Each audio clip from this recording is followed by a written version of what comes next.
99 वर्ष का हो गया, तब यहोवा ने उसको दर्शन देकर कहा, मैं सर्वशक्तिमान ईश्वर हूँ, मेरी उपस्थिति में चल, सिद्ध होता जा। हालेलुया।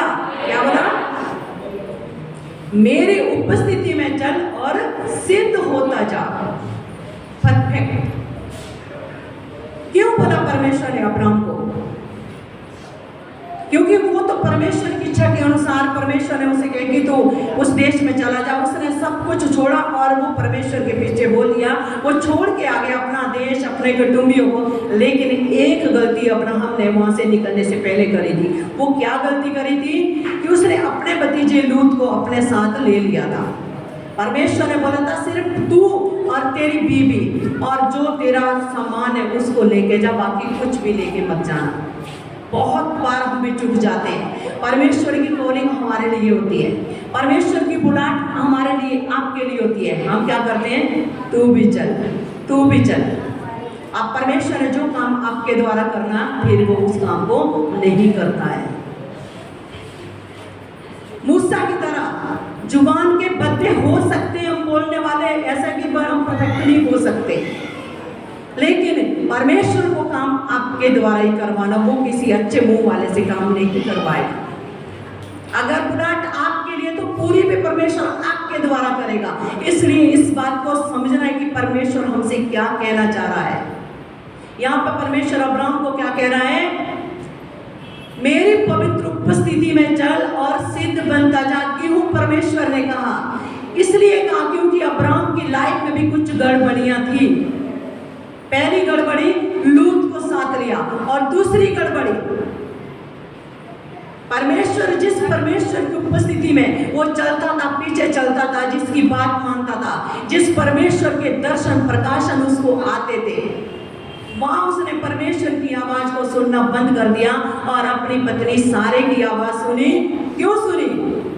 क्योंकि वो बूढ़ी होती जा रही थी, वो 90 वर्ष की होती जा रही थी और उसकी अभी तक कोई औलाद नहीं। तब उसने क्या बोला कि अब तू एक काम कर, मेरी जो मिस्री दासी है, नौकरानी थी उसकी, सारे की नौकरानी थी, उसने बोला अब तू एक काम कर, अब तू कुछ मत सुन, परमेश्वर ने हमें सही सलामत रखा, बस इतना ही बहुत है। अब तू एक काम कर, मेरी दासी से बच्चा पैदा कर ले। और अब्राहम ने वो ही किया जो उसकी बीवी ने कहा। अब्राहम ने एक भी बार परमेश्वर से नहीं पूछा कि मेरी बीवी सारा मुझे कह रही है कि मैं उसकी दासी से उसके लिए बच्चा पैदा करूं। अब्राहम ने वहां पे परमेश्वर से पूछना भी नहीं चाहा और उसने वैसा ही किया और उससे क्या करा? एक औलाद पैदा कर ली और जिसका नाम इस्माइल है। उसके बावजूद भी परमेश्वर ने अब्राहम से बात करी क्योंकि कॉलिंग थी उसके लिए, बुलाहट थी परमेश्वर की। अपनी जो प्रतिज्ञा वो अब्राहम के द्वारा परमेश्वर को पूरी करनी थी। तो यहाँ पे इसलिए लिखा है कि मेरी उपस्थिति में चल और सिद्ध बनता जा, कि सारी गड़बड़ियां अपने आप से दूर कर। अपना जो जीवन है जो डगमगा गया है, जो संसारिकता में तुम फंस गए हो, लेकिन कि उस संसारिकता से अपने आप को बचाओ। मेरी पवित्र उपस्थिति में चलो और सिद्ध बनते जाओ। हालेलुया। कि कोई गड़बड़ी, हमारा परमेश्वर नहीं चाहता कि हम गड़बड़ी के साथ प्रार्थना करें। परमेश्वर नहीं चाहता कि हम दुनिया की बातें भी करें और परमेश्वर की उपस्थिति में भी बैठें। 4 घंटा चुगली भी करें और फिर 2 घंटा प्रार्थना में भी बिताएं। शादी में भी डांस करें और आराधना में भी फिर संडे में नाचे।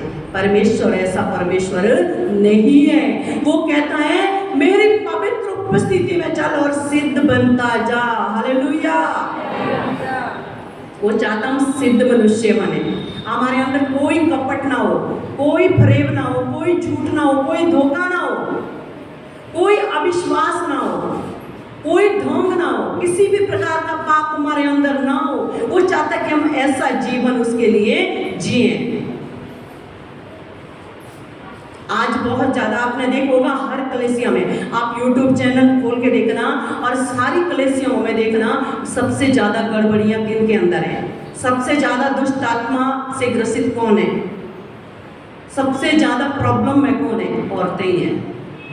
सारी कलेसियाओं में बहनें खेलती रहती हैं, आदमी लोग, भाई लोग नहीं खेलते कभी।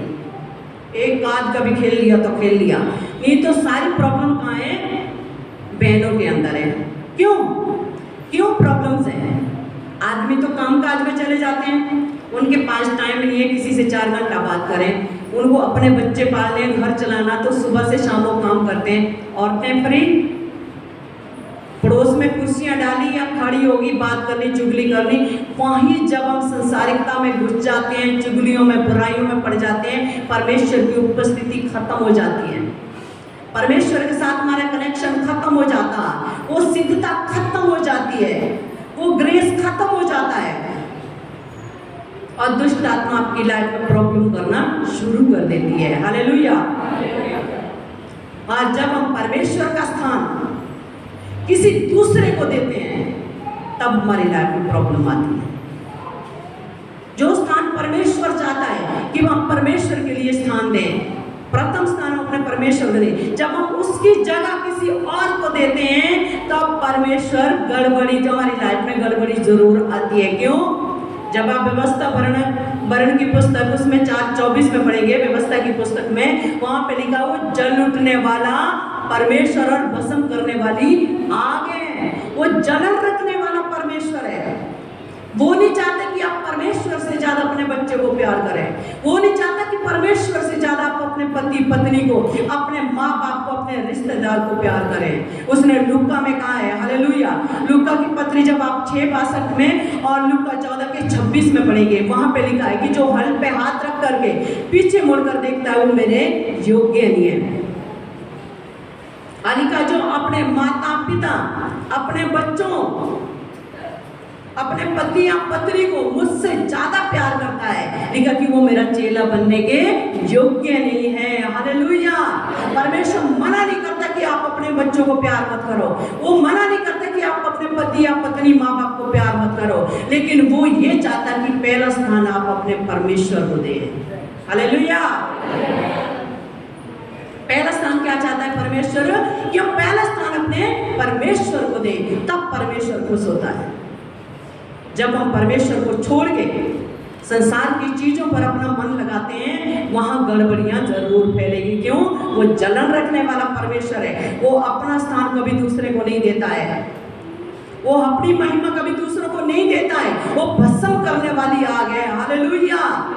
और जब हम जो बुलाट परमेश्वर है हमारे लिए, मान लो मेरे लिए बुलाट है, मुझे संडे के लिए परमेश्वर ने खड़ा किया कि तू भजन मत, और मैं कहूँगी नहीं मुझे अच्छा बोलना नहीं आता, आप बोलो सिस्टर, आप बोले, आप मुझसे अच्छा बोलती हैं, बोल लेंगे।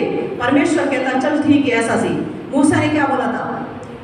जब मूसा को परमेश्वर ने बोला कि तू जा इजराइली के मेरे लोगों को छुड़ा के ला, और मूसा ने क्या बोला?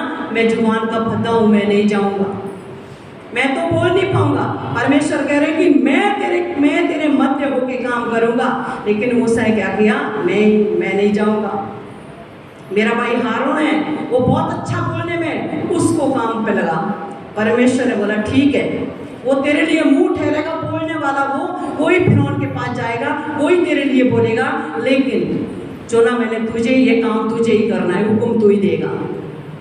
और मालूम है जब हम अपनी जगह, बुलाट हमारे लिए होती है, काम हमें परमेश्वर ने सौंपा है, हमें चुना है, हमें जिम्मेवारी दी है, जब उस जिम्मेवारी को हम दूसरों को हैंड ओवर करते हैं तो जरूर गड़बड़ियां फैलती है।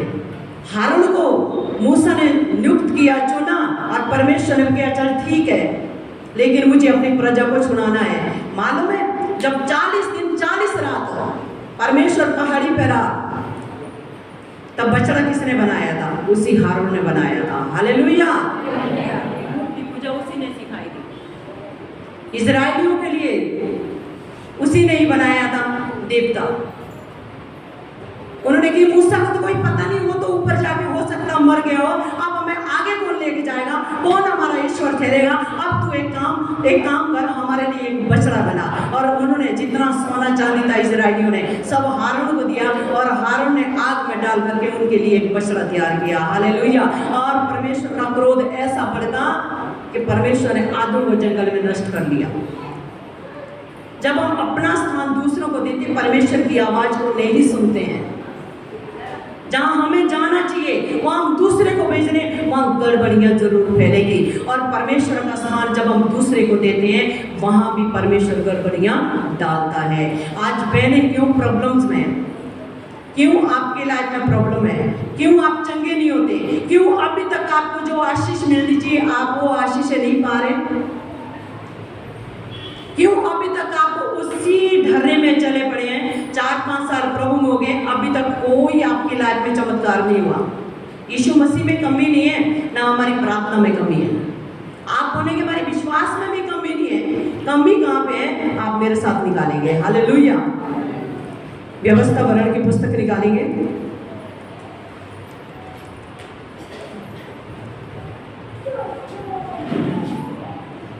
उसका 18 अध्याय निकालेंगे।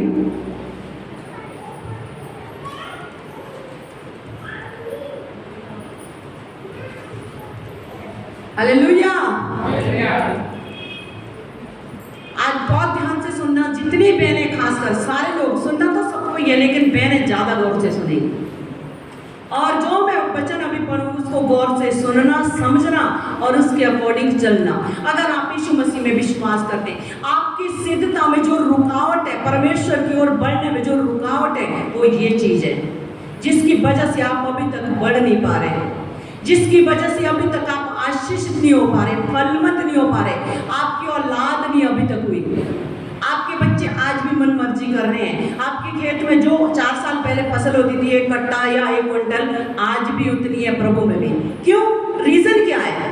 रीजन ये है, व्यवस्था वर्णन 18 निकालेंगे, उसका 9 अध्याय हम पढ़ेंगे। यहाँ पे लिखा है, जब तू उस देश में पहुंचे जो तेरा परमेश्वर यहोवा तुझे देता है, तब वहां की जातियों के अनुसार गिनौने काम करना ना सीखना। हालेलुया। पहली बात कि जब आप यीशु मसीह में विश्वास कर लेंगे, उस देश में प्रवेश करेंगे। कौन से देश में? सिय्योन देश में। हम पृथ्वी के नहीं, हम स्वर्ग के हैं। हम पृथ्वी के अधिकारी नहीं है, परमेश्वर ने हमें स्वर्ग के लिए बनाया है, चुना है। वो चाहता है कि हमारे द्वारा परमेश्वर की महिमा हो, लोग हमें देखें, परमेश्वर की तारीफ करें। परमेश्वर ने हमें लोगों से अलग किया, संसार से अलग किया, उन लोगों से अलग किया और अपने लिए एक सेना तैयार की है, योद्धा बनाया आपको, याजकों का समाज, पवित्र लोगों की प्रजा। परमेश्वर ने बहुत सारे नाम दिया है। परमेश्वर ने कहा कि मैंने तुम्हें अपने लिए अलग किया है। हालेलुया। हम परमेश्वर के नबी हैं, परमेश्वर के लोग हैं, पवित्र लोग हैं। हम कोई नॉर्मल नहीं है। जो काम संसार करता है वो आप और हम नहीं कर सकते। हालेलुया। इस बात को आप समझो।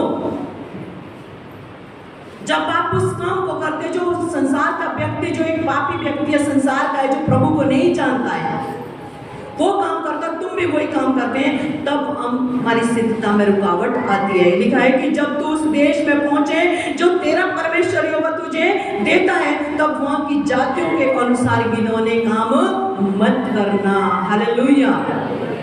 और दूसरी बात, तुझ में कोई ऐसा ना हो जो अपने बेटे या बेटी को आग में होम करके चढ़ाने वाला, या भाभी कहने वाला, या शुभ अशुभ मूर्तों को मानने वाला, या टोना या तांत्रिक।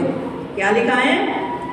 सारी बहनें सुने, जो आज भी चैन खो जाए, तांत्रिक में पूछने पहुंच जाए।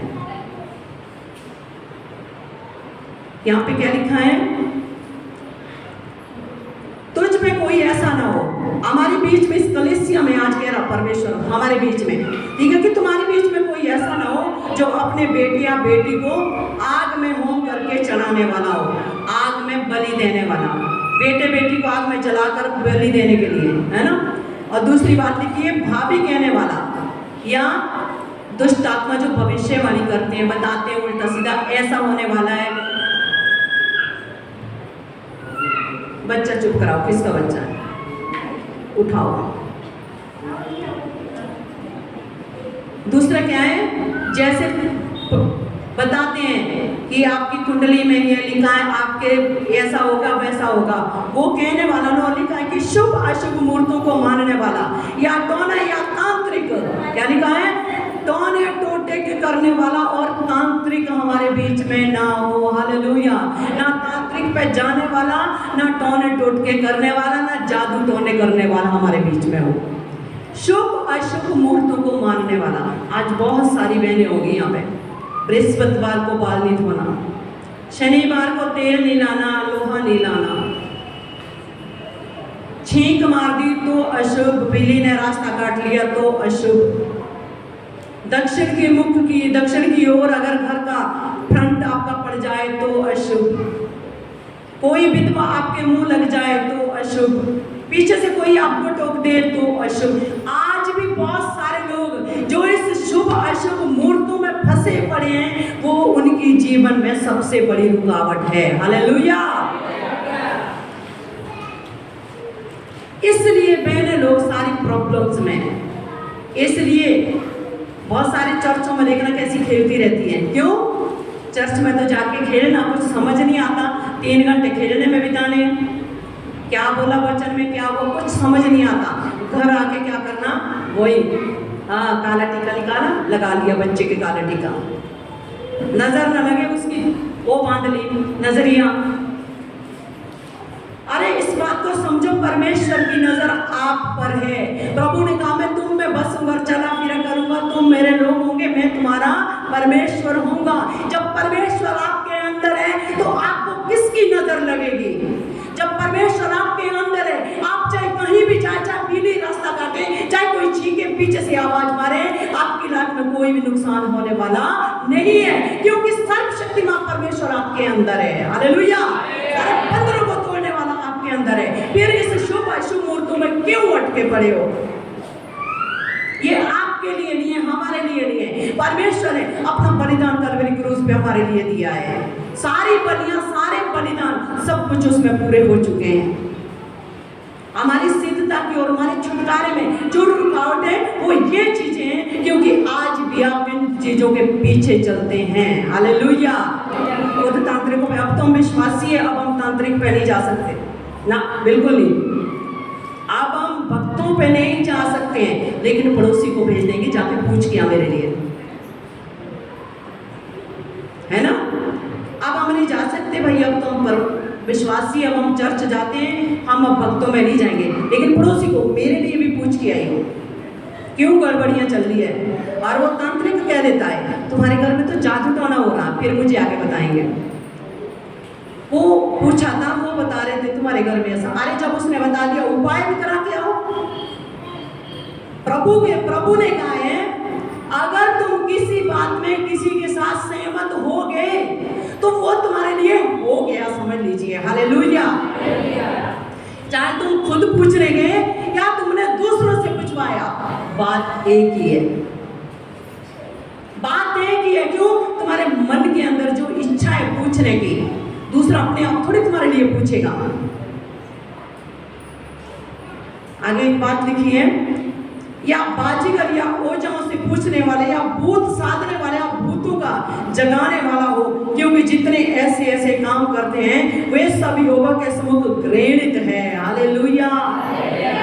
चाहे भूत जगाने वाला हो, भूत साधने वाला हो, तांत्रिक हो, ओझा हो, झूठी झूठी बातें करने वाले हो, भविष्यवाणी कर देते हैं।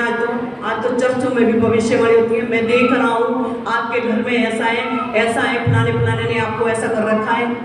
ये भाभी कहने वाली आत्मा होती है। परमेश्वर फ्यूचर पूछने वाले को और बताने वाले को दोनों को घृणित ठहरता है। हालेलुया। पूछने वाला और बताने वाला दोनों परमेश्वर की नजर में पापी है। इसलिए चाहे कोई पास्टर हो, ये शिक्षा का मतलब क्यों मेरे लिए भविष्यवाणी करें? नहीं, हमें जरूरत नहीं है किसी की भविष्यवाणी की, क्योंकि जितनी भविष्यवाणी बाइबल में सब आपके लिए है। आमीन। सारी भजन संहिता आपके लिए, डैनियल की सारी पुस्तक आपके लिए, यहेजकेल, यिर्मयाह, प्रकाशित वाक्य, पूरा भविष्यवाणी से भरा सब आपके लिए। पढ़ो और आपकी लाइफ में पूरा होगा। जब आप वचन को पढ़ेंगे, आप प्रार्थना करेंगे परमेश्वर मेरे जीवन में पूरा हो, तभी तो पूरा होगा। जब आप प्रार्थना नहीं करेंगे, वचन को नहीं पढ़ेंगे, आपकी लाइफ में कुछ भी पूरा होने वाला नहीं है। हालेलुया। हालेलुया। इसलिए परमेश्वर ने क्या कहा है कि सब यहोवा के सम्मुख क्या है? घृणित है। परमेश्वर घृणा करता है ऐसी चीजों से, वो बहुत नफरत करता है ऐसी चीजों से। परमेश्वर को पसंद नहीं है कि परमेश्वर को छोड़ करके आप दूसरों से पूछे कि हमारे घर में किसने डकैती डाली, मेरी चीज गुम हो गई कि अब कहाँ मिलेगी। जब आप परमेश्वर को छोड़ के एक मनुष्य का शरण लेते हैं तब परमेश्वर को क्या होती है, जलन होती है। पहले तो आपकी एक रोटी चुर जाएगी, उसके बाद वो आपका पूरा सोना चुरा सकता है। हालेलुया। क्यों?